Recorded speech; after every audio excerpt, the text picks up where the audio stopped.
So I wanted to show people something, and the creek is going to be really high today, so I'm not going to be able to, but I can show you the area. I've got an article here from early 1900s, the Ligonier Echo. It says here that about Forbes, General Forbes, when he went to Pittsburgh, making Route 30 and Fort Ligonier and all that. Um, the original article this is based off of is an historical document that says that Shelvin's Rocks, I've taken people there before. It's originally it was called Shelving Rocks, and this man Grant realized he couldn't travel that way, so he had to find a crossing. Um, it says here, Major Grant said people live in Youngstown claim that there were two different routes taken by the Forbes Army. The first one under Major Grant via Youngstown in September with a detachment of Forbes' Army, the second in November via Derry, under the command of General Forbes in person with his main army. His first army would have been like a scouting army. Um, it says see Parkman's History, Volume 2, page 156 through 160.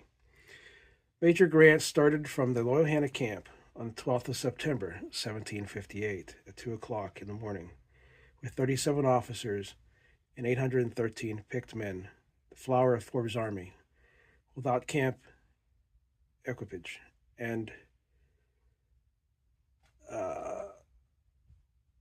September 15th was ingloriously defeated with a loss of 273 men. Not a line in history can be found saying that Grant took any axemen or artillery or baggage wagons.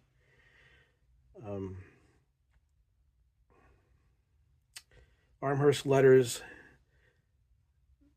Vanderquill, Mr. Hawklet, I can't pronounce that, to Washington and Colonel Record. On November 9th, Forbes reached Ligonier from Bedford, and in 3 days made preparations to go to Fort Duquesne. When he learned from Grant's defeated soldiers that the swamp near the 9-mile run near Youngstown was like that of Stony Creek below Sloystown, Forbes ordered Washington with 1,000 axemen to open a way for his army of 2,500 men by cutting a road directly westward, 12 feet wide on the highest ground, avoiding streams. On November 25th, 13 days, he came within a day's march of the French fort. So what this was, and I'm going to show you the area, it's a marshy area, and I'm going to show you why Grant was defeated, where he was defeated, where these 273 men died. So it's a battlefield, and drive right by it and don't even know it's there. So I wanted to do this for a while now, and used to be a path going down along here. I'm at 981 or 982, I forget which one it is. Along Route 30. Near the Cloverleaf going towards Route 30. And I haven't been down here in a long time, so I can kind of see that the stream has gone up. I can't see what I thought I wanted to see a couple of weeks ago, but I wanted to take a look here. Look down this little... No people fish down here.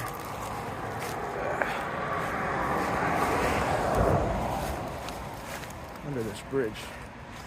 I haven't been down here in probably at least 20 years, not more.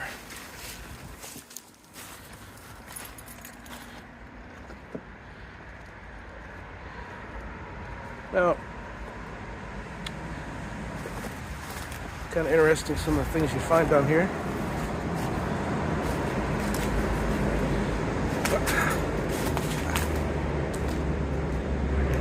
This is that M bridge that go under before you get to Cloverleaf. Now I wanted to keep my eyes peeled a little bit here, because there's a lot of history here.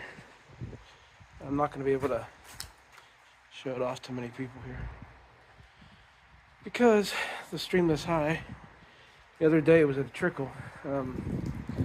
You really just can't get down to it. What you're looking at now is a bridge. Looking at some concrete right here.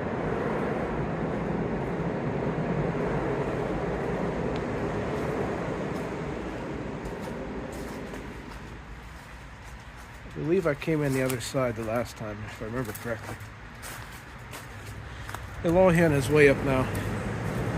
It's like at flood stage. So I missed my opportunity to see what I wanted to show people. But if you were to come here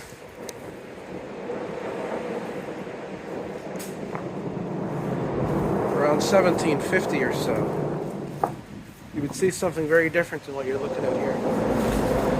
Obviously this road wasn't here, but up that way you can see a solar panel.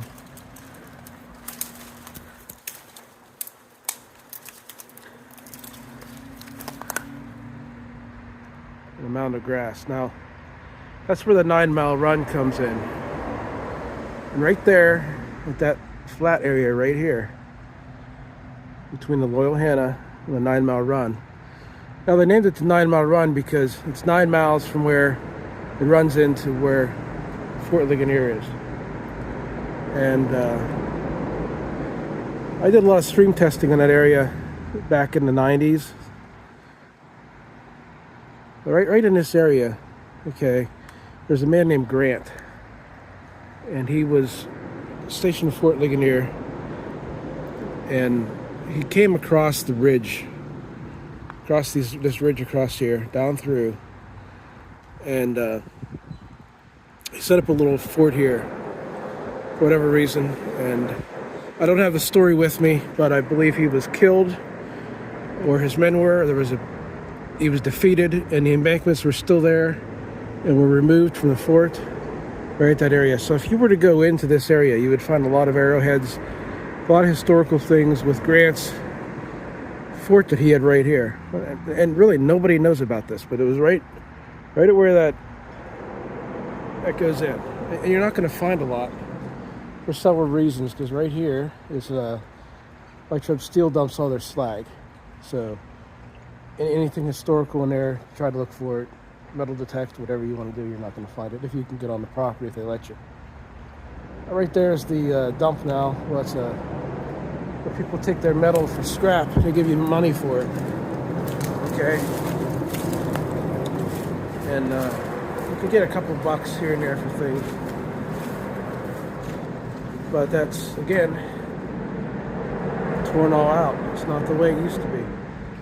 And then number two, we did all this here to clean it up.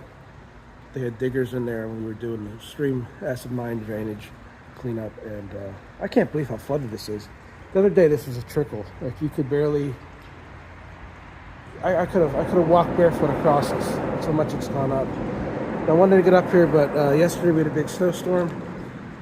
Today's not too bad, but my chances of getting down here and finding any artifacts or anything kind of isn't going to happen. The other thing working against me is we're looking at 250 years, almost 300, almost 270 years, so I'm talking 1750s, that this area has been a floodplain. So you have silt upon silt upon silt all through this area. So I'm going to walk back out. See, this area is, as it would have been back then, very brushy. A lot of this, it's almost like a bamboo.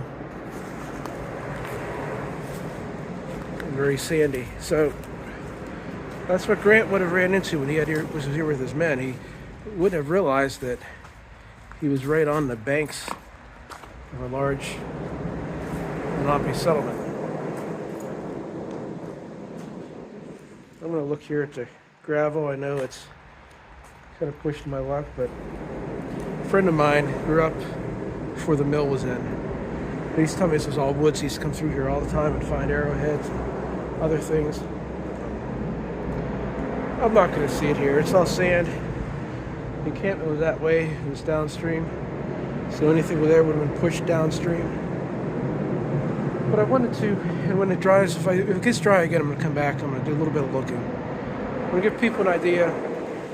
When you read up about Grant, and it's a very obscure part of the Westmoreland County history. You read up about his men, an encampment that he put in. It was right over here, right where the 9 Mile Run runs into the Loyal Hannah. See, there's a path right here now. So people do come down here. I imagine it's a lot of younger kids.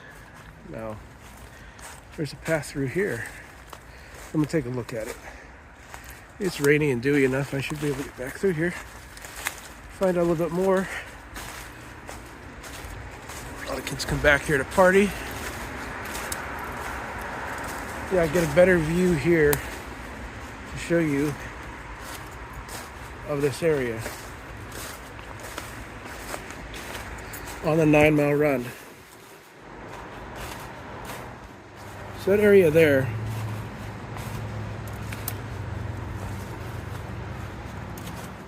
would have been exactly where Grant had his fort. Right across here, over to there. I did field testing right over there. So this whole area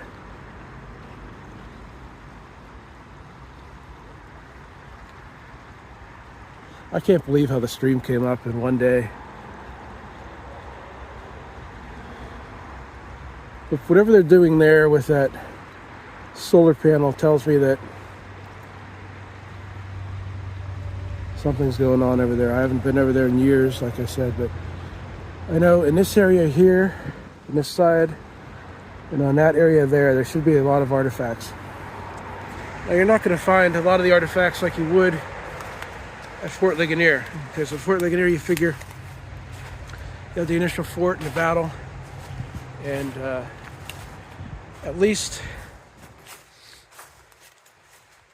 next 200 and some years of it being people living in the town, and people were stationed at the fort after the French and Indian War up until the Revolutionary War. And I would find artifacts all through my garden when I lived in Ligonier. This here was only, these guys were here for a couple weeks. From what I understand, they set up a small little fort, and it was this man's idea of how he could get around the prospect of having a fort, just to get a little bit ahead of Ligonier, because there was a lot of issue of trade routes and getting over the ridge and getting into to where Youngstown is to get towards Pittsburgh, which was their ideal goal. And I don't remember reading about it exactly why Grant left or how many men he had. You can look it up, the history of Westmoreland County, tell you a lot on there, but it's about the best I can do for today to show you all what historical sites can be when nobody maintains them or knows about them, and how there's pretty much probably nothing left of that man and his fort. He's a British soldier, and 9 Mile Run.